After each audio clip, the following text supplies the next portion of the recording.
Under the surface of that great expanse of blue that surrounds our continents, a daily fight for survival is played out, in which all the combatants are involved in a constant round of stalking, hunting, trapping, biting, devouring, tearing to pieces, gulping down, and swallowing.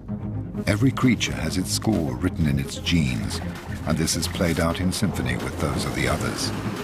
This symphony, in which all creatures kill and end up being killed, is euphemistically called the food chain.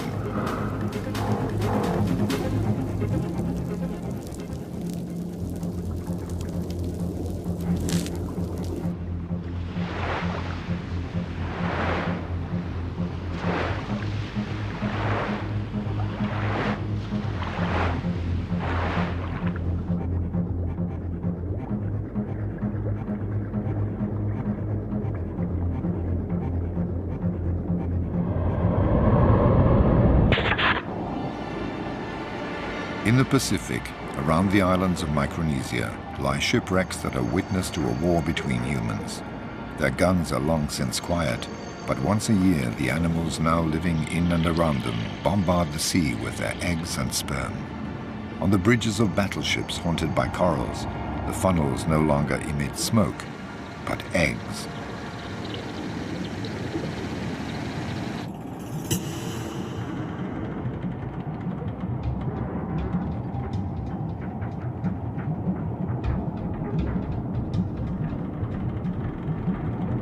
Crown-of-thorns starfish, sea urchins and giant clams, lodged like so many squatters on the wrecks, explode around the time of the spring full moon and release billions of sexual cells which will reproduce when they happen to meet. On the sides of the shell-studded battleships, the fertilized eggs grow, become larvae and mingle with the mass of plankton. There the predators await and swallow them in vast quantities.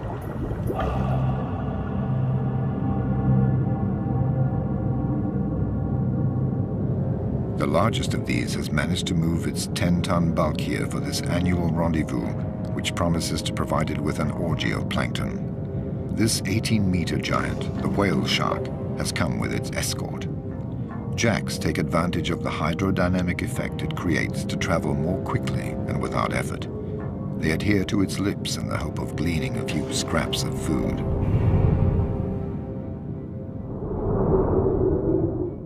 Remoras stick to the whale shark's tail with their suckers. They too are waiting for a few leftovers.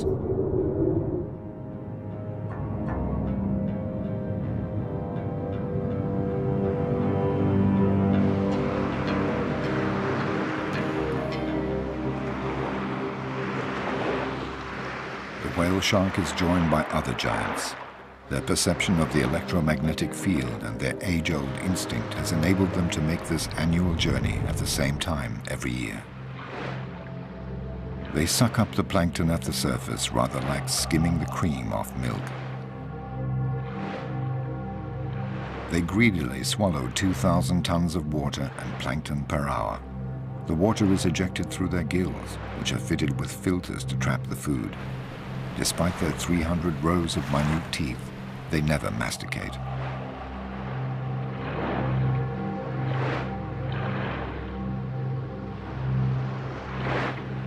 Their horizontal swimming enables them to feed continuously while clearing their filters of the excessive plankton.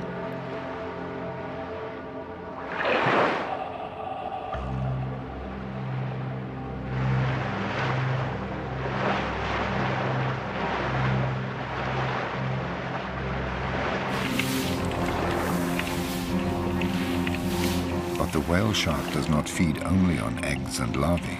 It also sucks up anything that's small and has fins. Dozens of anchovy, too busy to get out of the way, are gobbled up in a single movement of the lips.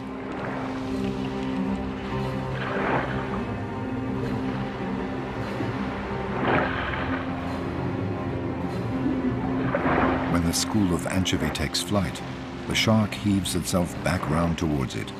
The anchovy then seek to protect themselves by twirling around its body.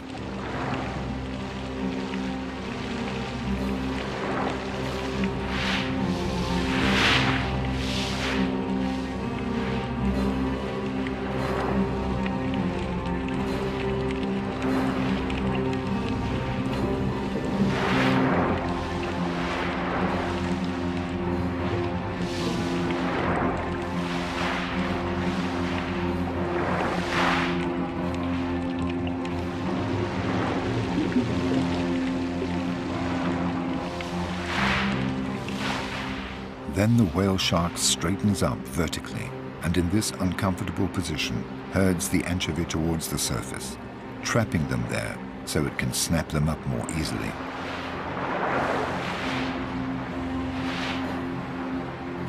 You are never alone in the ocean. Inquisitive sea lions come to see this great beast which is feeding on anchovy in their own hunting ground. It has left them without anchovy and is calmly gliding away. The sea lions have noticed more interesting prey, a school of steel pompanos, also attracted by the plankton.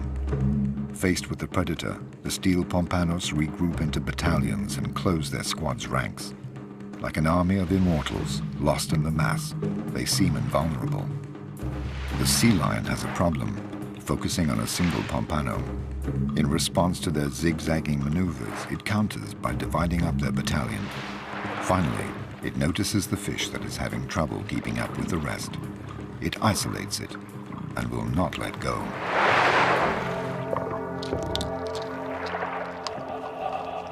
The sea lion, which has no hands to seize its prey or suitable teeth to tear it to pieces, breaks it up by hitting it against the surface of the water.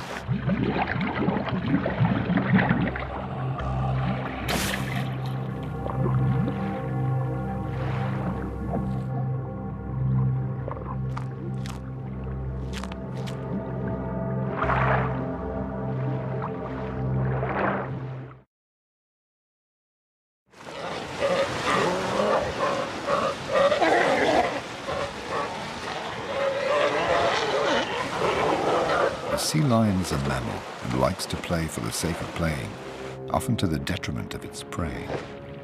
The turtle is a difficult prey since it has so many scales and a razor-sharp beak, so the sea lions tease it half-heartedly for a bit of fun.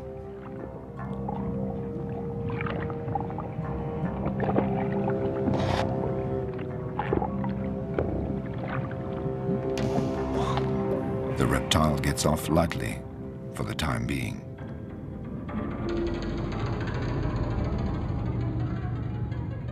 But fish also abuse the slippery surface of its shell to remove their parasites.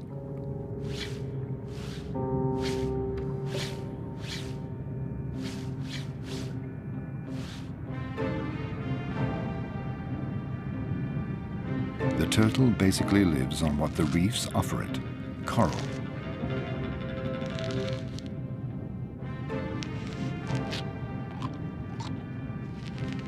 While it cleans the coral, the fish clean its shell.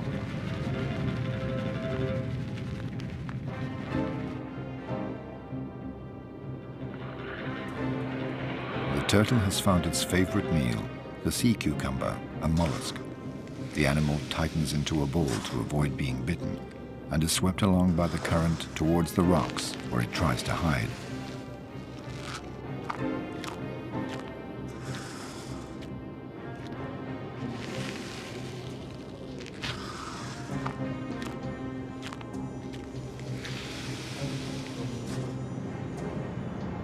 The turtle can migrate thousands of kilometers to feed or to find a mate. Coupling occurs on the surface. It's a procedure that takes time, and the turtles need to breathe.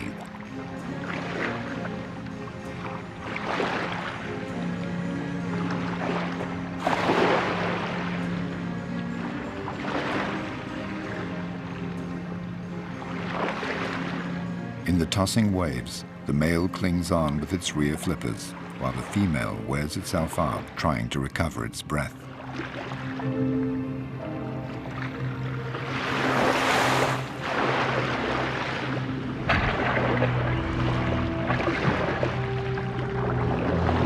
The female will cross an entire ocean to lay her eggs. She will face 1,000 predators and will often have to break using her 4 flippers in order to avoid them. But she will always end her life in the mouths of scavenging sharks.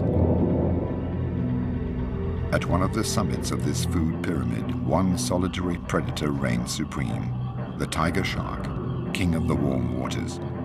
Always on the lookout for food, this 6-meter-long predator glides along in coastal waters near oceanic islands. If it fails to find any live prey, This fin dustbin contents itself with picking clean the dead bodies lying among the reefs. The tiger shark, a veritable hyena of the seas, is a great eater, but none too fussy about what it eats.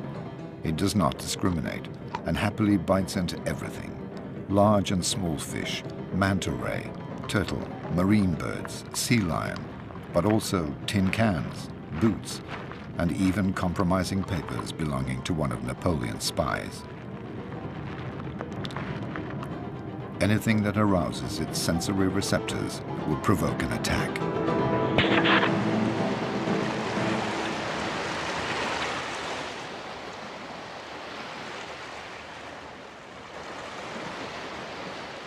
The November full moon shines over the Galapagos Islands. Darwin's Island is the gateway to the infinite expanse of the Pacific. 10,000 kilometers of blue, of marine currents, storms, and deadly traps.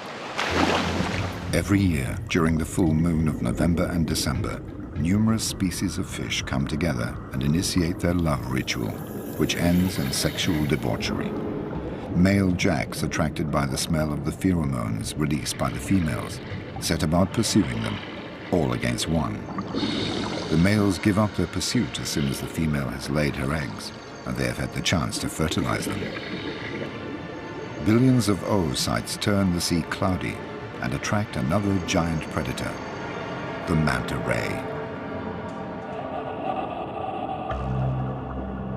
This cousin of the shark, supported on wings spanning 6 meters, swims through kilometers of schools of pelagic fish busy reproducing.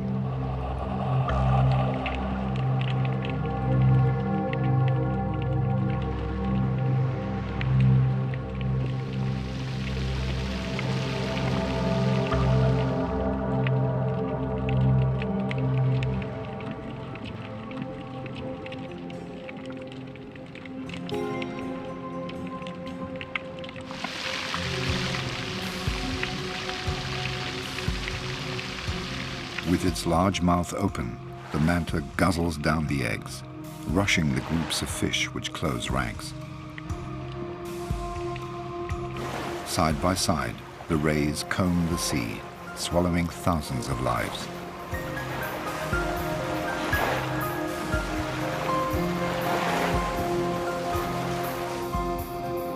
On both sides of its mouth, the manta unrolls the cephalic lobes, which it uses as a spoon to gulp down the plankton.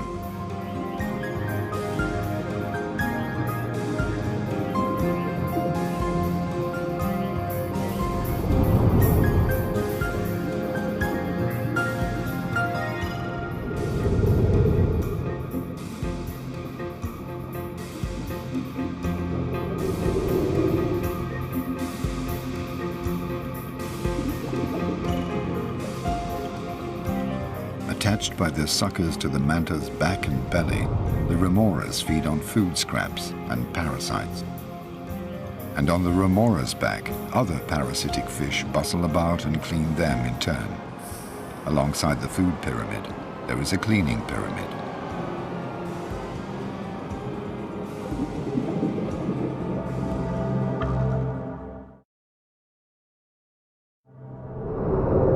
In the undersea world, no creature has hands to clean or scratch itself. So prey and predator spend a lot of time rendering such services to each other. Its meal over, the manta ray has just come to rest over a reef, always the same one, and offers its gaping mouth to the scavenging wrasse, which thoroughly rid it of its parasites.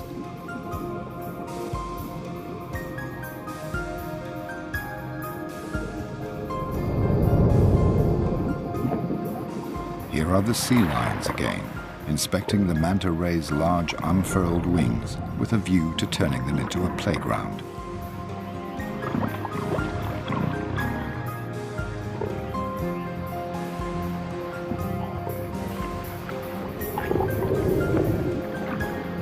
This ballet between mammal and shark has a different meaning for each. Only the sea lion is sufficiently developed to have a sense of play. It's having fun, while the manta is putting up with its antics. The sea lion discovers a new game, surfing.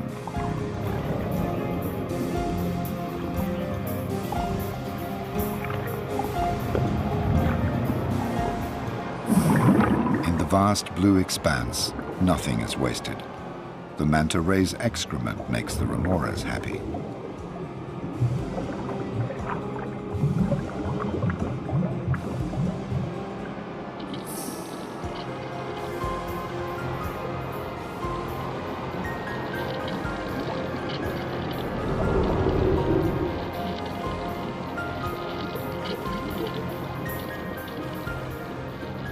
In the sea, everything is recyclable and recycled. The manta ray scraps are patiently absorbed by the mollusk.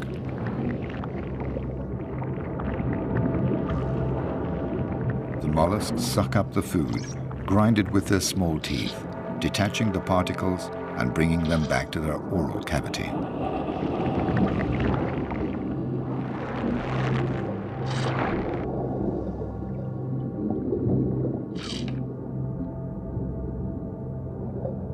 All living organisms shut away among the coral, capture, catch, trap, and feed on minute particles.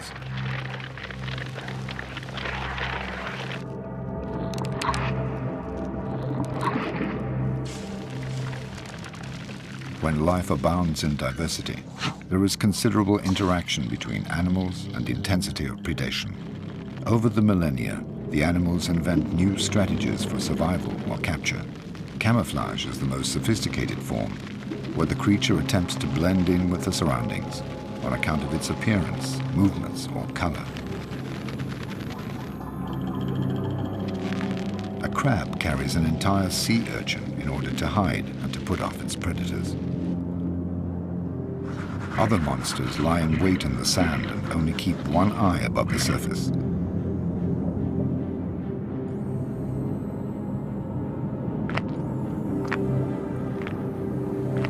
The king of camouflage is undoubtedly the octopus. It can change color at any time by simple contraction and relaxation of its pigmented cells, the chromatophores. It confuses its enemy and allows it to swoop down on its prey. Its meter-long tentacles crush the large crab in a few minutes, and then its sharp beak tears it apart.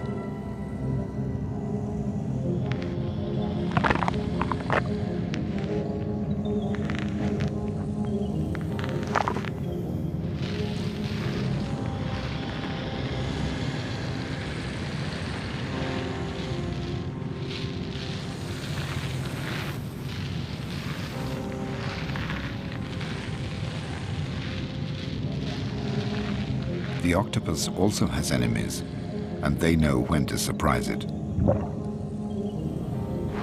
Today, this female octopus is building her nest to lay her eggs.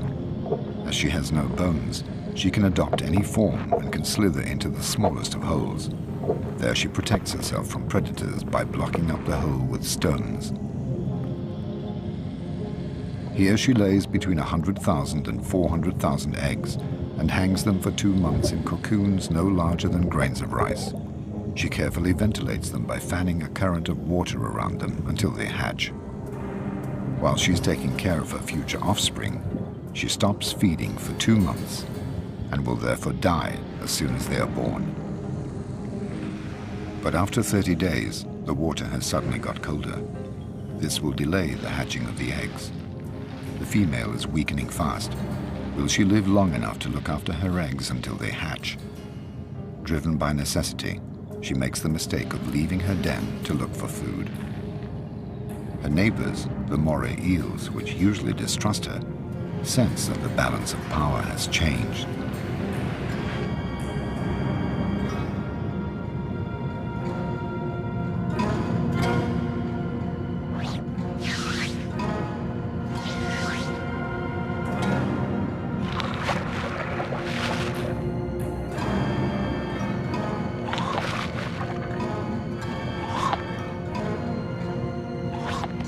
The octopus's ink does not succeed in dissuading its predators.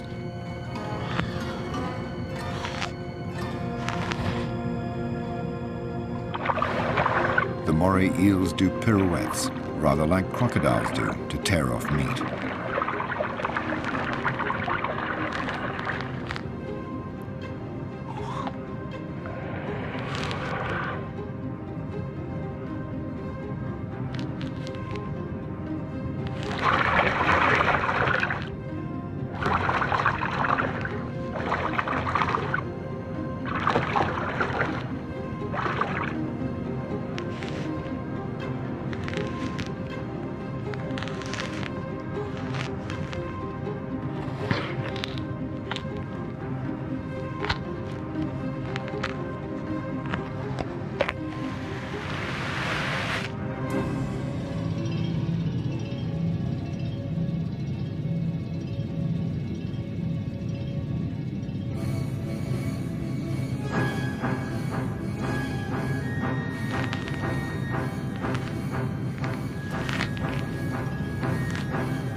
The final struggles of a mother who wanted another month of life to ensure the survival of her babies.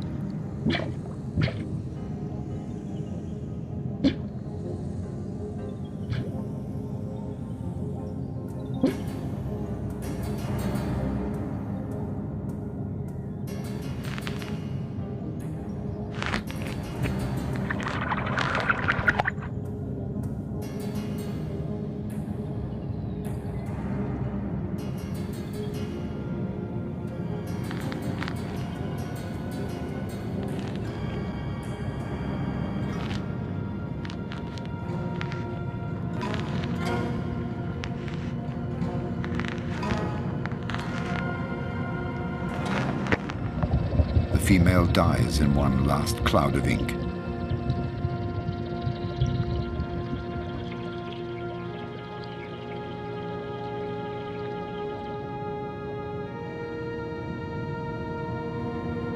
Her death means the death of all her eggs, which will dry out for lack of care.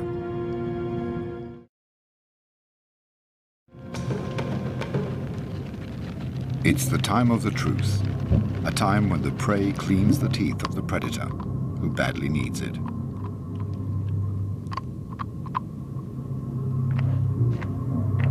All forms of life happily participate in this symbiotic relationship.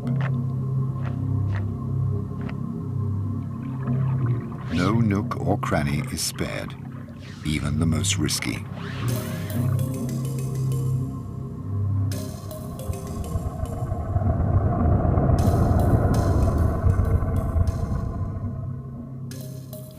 Some fish are more cautious and don't entrust their flanks to others. They rid themselves of their parasites using a stone until it becomes too smooth. Or they use the coarse skin of the coral shark for their grooming.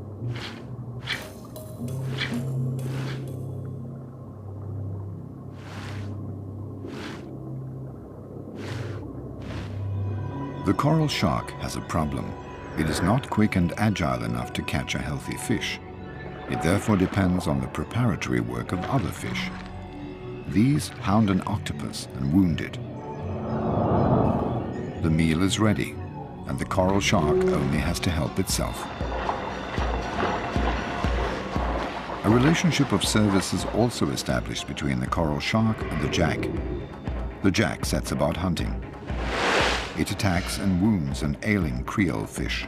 The creole fish shelters in a cavity. The whole population of the reef comes rushing in for the kill. But the sharks drive all the other creatures away and fight over the prey. It's every shark for itself. It's a matter of seeing who will be most adept at working its way into the rock crevice.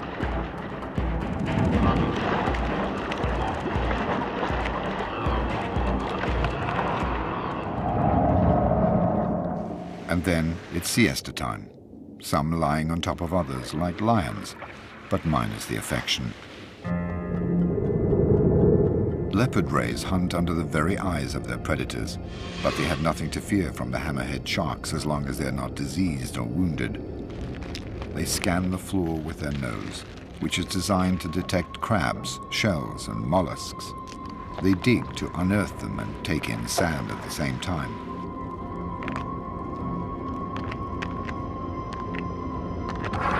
Despite their powerful jaws, they sometimes have difficulty grinding shells that are too thick.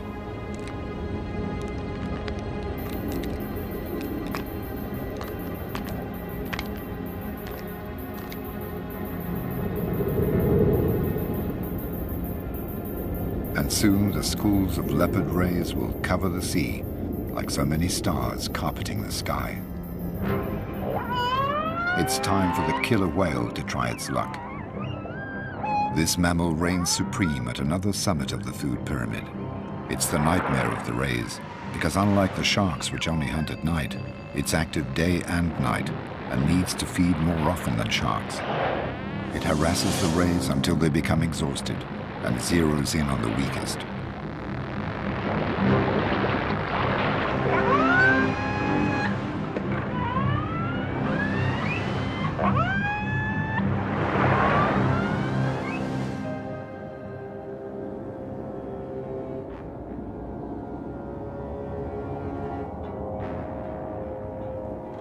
In the deep, night quickly takes hold.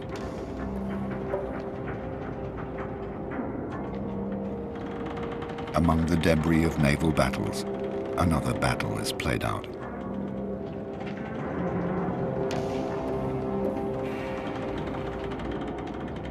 Oocytes, plankton and worms in all shapes and forms bustle about, grow and transform. Schools of young sardines begin to come together, gradually forming enormous shoals.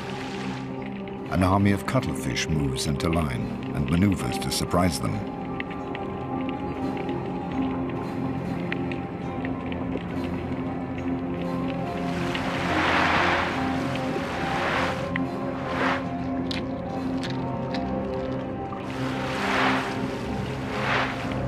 The cuttlefish has 2 tentacles and 8 arms.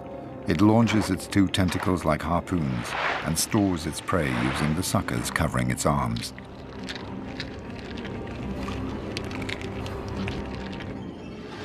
Sharks are also present. At night, the sea belongs to them. They're on the prowl to satisfy their appetite. All their prey know it, and they all lie low.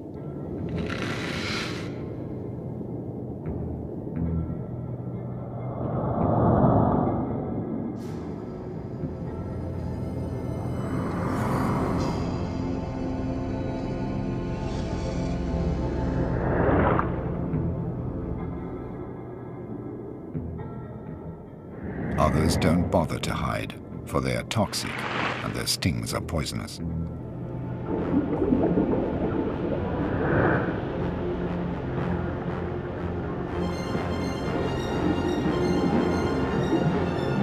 The sharks spread fear, track down hiding places, and hound those fish that panic.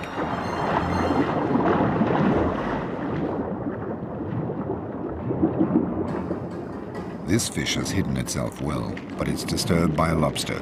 Its movements attract the attention of the pack.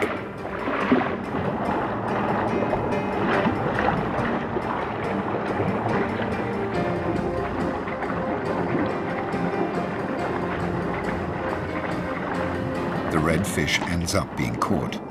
A parrotfish looks for a refuge. Will a mere crevice be enough to protect it from the relentless sharks?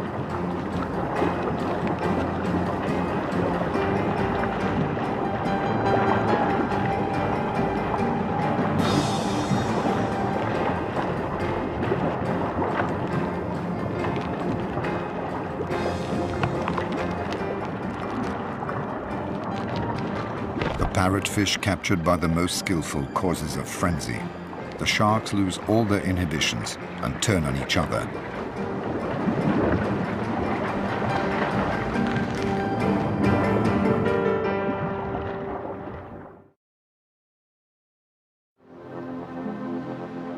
It's along the coasts of Chile and South Africa that the food chain appears in all its splendor. Cold currents trapped between the coasts and the continental shelf travel northwards where they mix with the warm waters. This cold current is rich in plankton and attracts schools of pelagic fish, such as sardines, which use it as their staple diet. Enormous shoals of sardines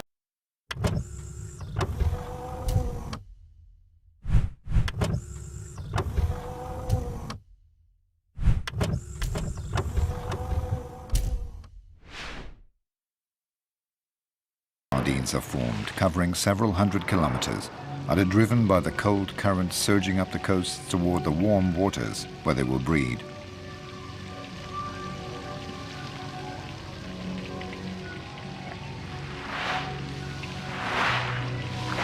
But they haven't got there yet. Their journey will turn into a genuine obstacle course. All the sea's predators will be converging on them, starting with the schools of jacks, whose equivalent on dry land are packs of wild dogs.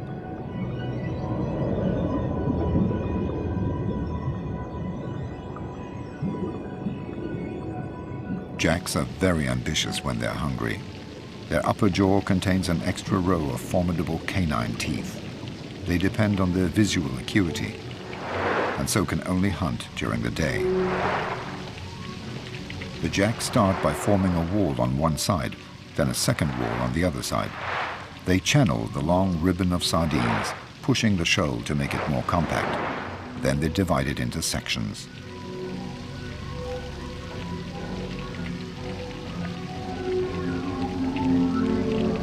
The sardines close ranks, squeezing up against each other.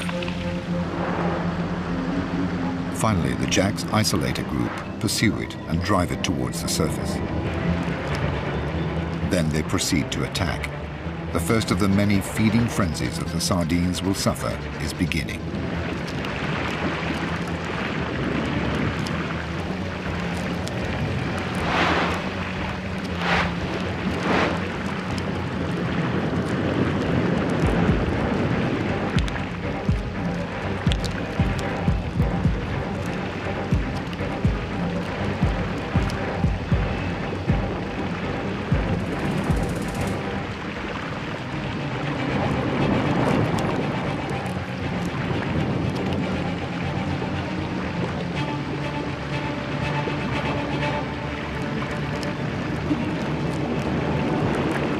The sea is suddenly awash with millions of scales and pieces of flesh.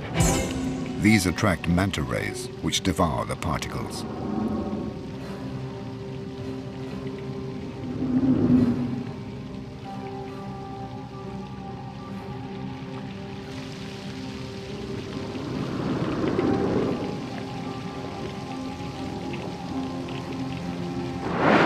Then, when the jack's frenzy has died down, larger though no less voracious fish take over. The wounded or dead sardines fall through the water at a breathtaking speed, but will not have time to reach the ocean bed.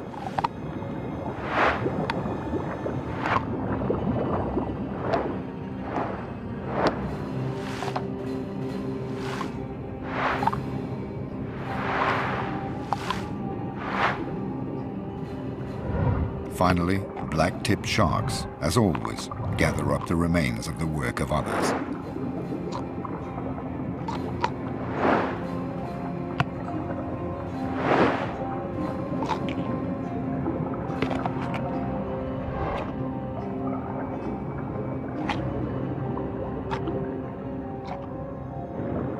When the sardines have all been devoured, the jacks regroup. They feel heavier, they digest, and it's their turn to be vulnerable as they close ranks again. They have sensed the threat of their predator, the bottlenose dolphin.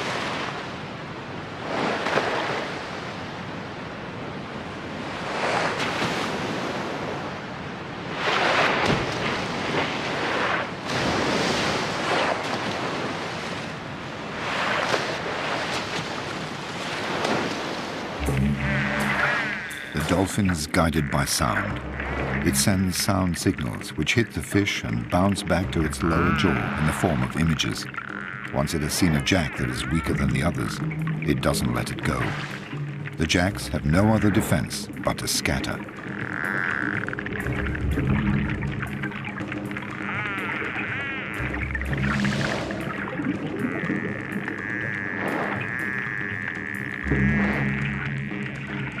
The dolphin can simultaneously snatch and swallow several fish per minute in a single movement.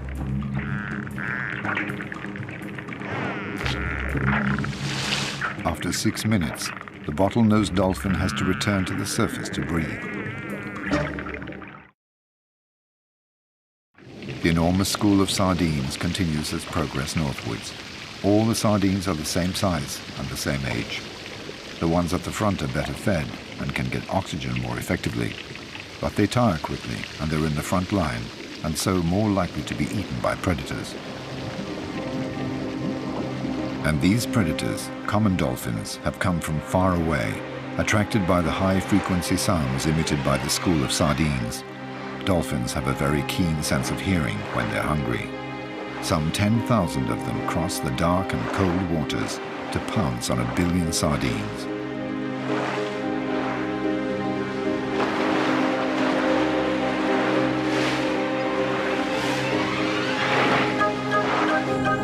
They're all there, the females with their young pressed against their belly, supervised by groups of male guardians.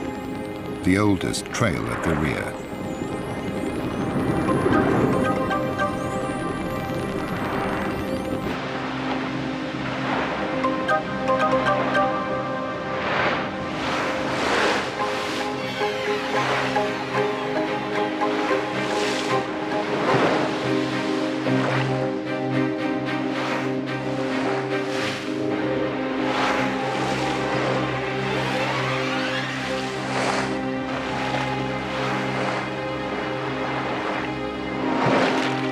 They all have a voracious appetite.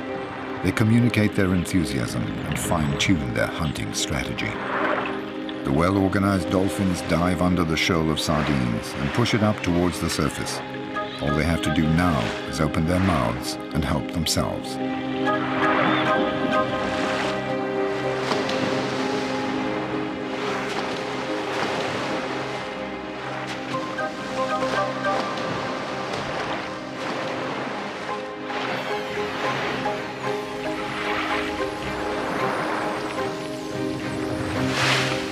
The sardines, for their part, have a common defense strategy. Pirouette in complicated figures to disconcert the attackers and ensure that they always have another sardine at their side. Sharks have a keen sense of smell when they're hungry.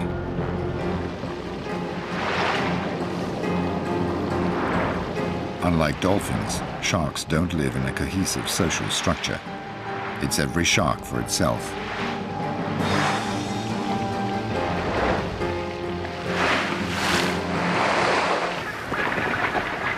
A fourth species of predator has noticed the shoal. Colonies of gannets cover 200 kilometers a day to go and fish. The gannet has very keen eyesight when it's hungry. From above, it sees the school of sardines that has been pushed up near the surface by the dolphins, and which is now increasingly compact. The gannet floats like a buoy, so it has to dive at 100 kilometers an hour in order to pierce the surface of the water. At the last moment, it folds back its wings to avoid smashing them, thus creating a hydrodynamic form.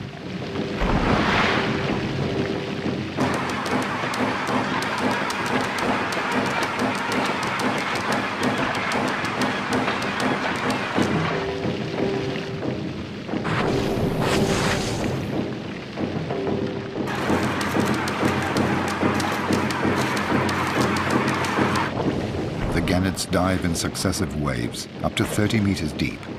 Sometimes the shoal manages to place itself beyond the reach of the birds' beaks, and the gannets tire.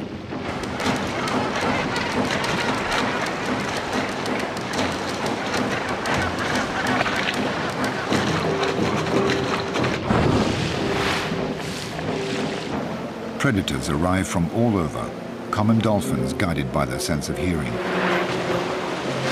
gannets by their eyesight, and sharks by their sense of smell. An informal alliance of predators formed for a feeding frenzy.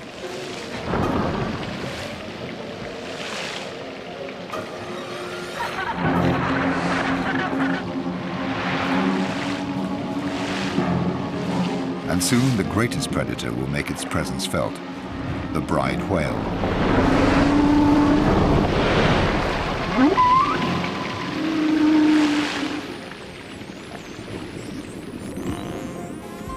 The party is over for today, and the common dolphins return to their polar waters. They express their contentment, sharing their excitement, and regaling their young with lengthy tales of the hunting adventure. for the young are there too. They have not taken part in the hunt, but they have observed it, hidden beneath the belly of the adult females. The females took it in turns to dissuade the sharks from coming near until they had all eaten their fill. The school of sardines, despite its losses, continues northwards and approaches the coast. It passes alongside a cliff where a sixth predator perches. The frigate bird, with its 2-meter wingspan.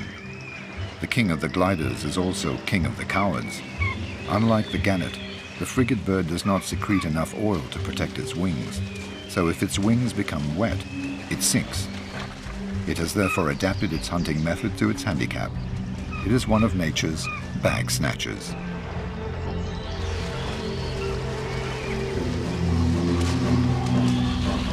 Under the water, the sharks jam an isolated school of sardines up against the surface to finish it off.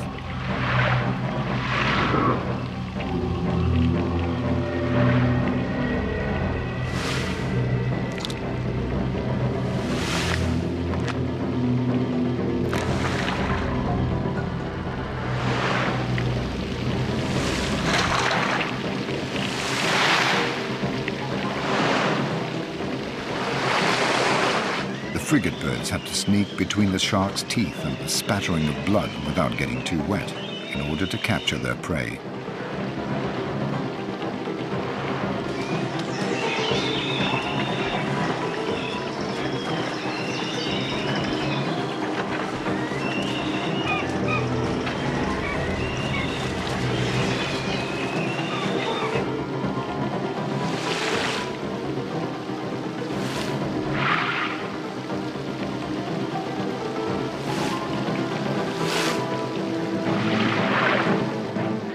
When one of the frigate birds captures a sardine, all the others hurl themselves onto it to get their share.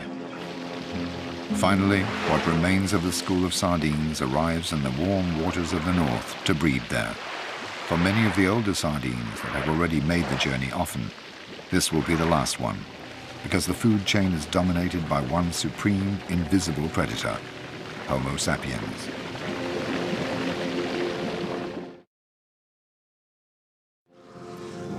The overly warm waters, the stress created by the predators, and asphyxia due to the sardines' compact formation have caused collateral damage.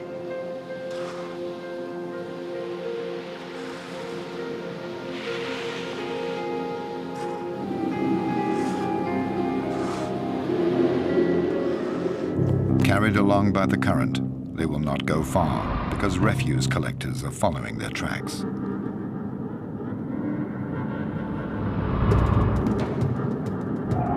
The cleaners of the seas work furiously at emptying every reef and every crevice. They are so excited and overworked that they become clumsy.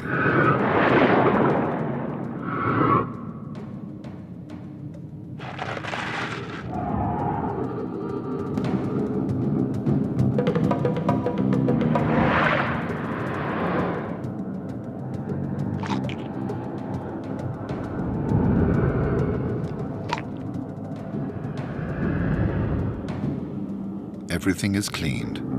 Thanks to the sharks, the sea will always be clean. This one-month frenzy comes to an end when the ferocious predator turns into a docile patient, imploring a wrasse to clean its teeth.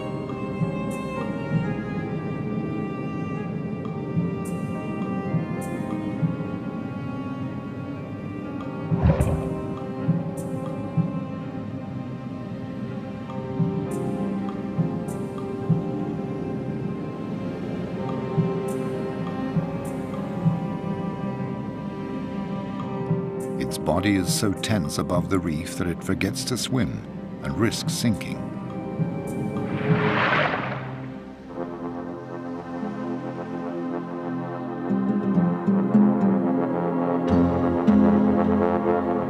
The southernmost tip of Africa, at the Cape of Good Hope, where the warm waters of the Indian Ocean meet the cold waters of the Atlantic, is where we find the largest of the predators, the great white shark. It lords it over a large area containing a dozen colonies of sea lions, its favorite prey.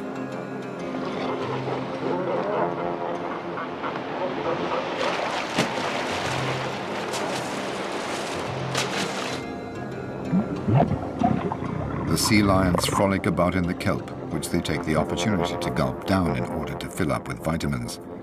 In a radius of a few meters around the island, they feel safe thanks to the shallow water. Among the panic-stricken sardines, they're enjoying themselves, playing with the cormorants.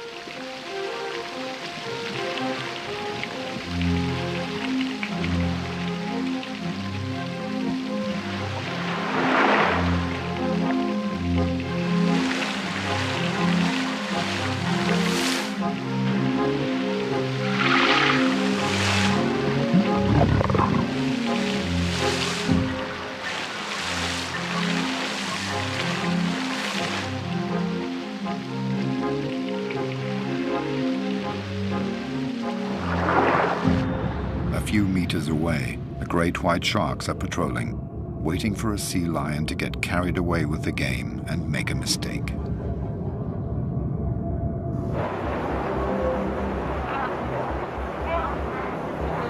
Some 20 great whites are laying siege to these 2,000 sea lions on the little island.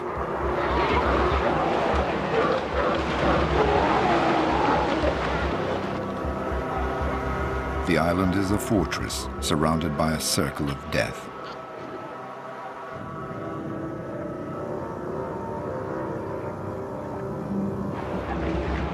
The 6-meter-long great whites glide close by the island, but don't dare penetrate the kelp which surrounds it, out of fear of getting stuck there among the rocks on account of their size.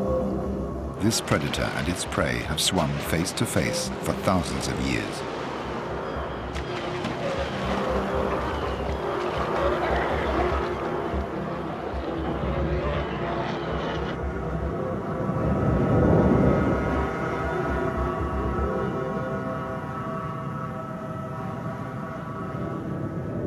But in order to go and look for food in the sea lions have to take the risk of crossing the circle of death.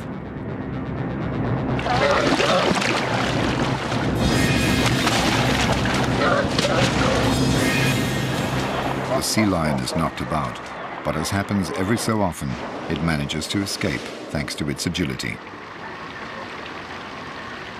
Back to the school of sardines. Surviving fragments are returning to cold water.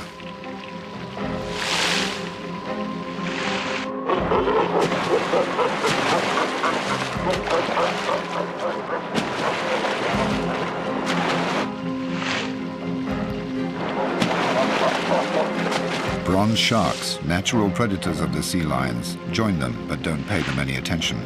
But the sea lions make sure they keep behind the sharks, even nibbling at their tails by way of teasing. Now they have to cross the circle of death again to get back to their island. It's evening, the time when birds migrate, and the great white shark is at its most active.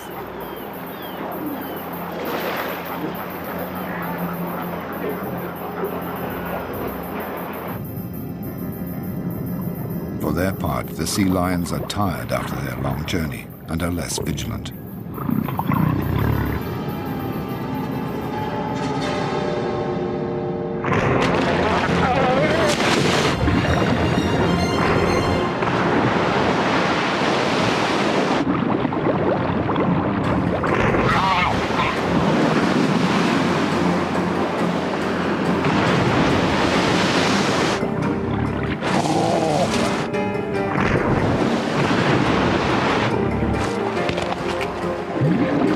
In a few minutes, the sea has turned blood red, and the great white sharks, the summit of the food pyramid, have killed the weakest, the most absent-minded, and the most hesitant.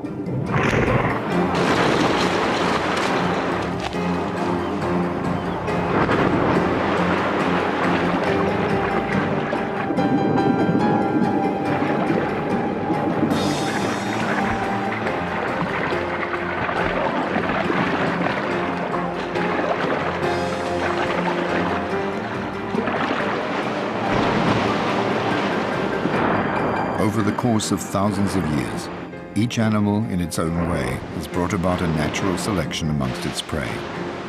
It has enabled its species to reproduce only its best elements in order to survive, evolve, adapt, and become stronger. In the sea, as on land, failure to adapt leads to extinction.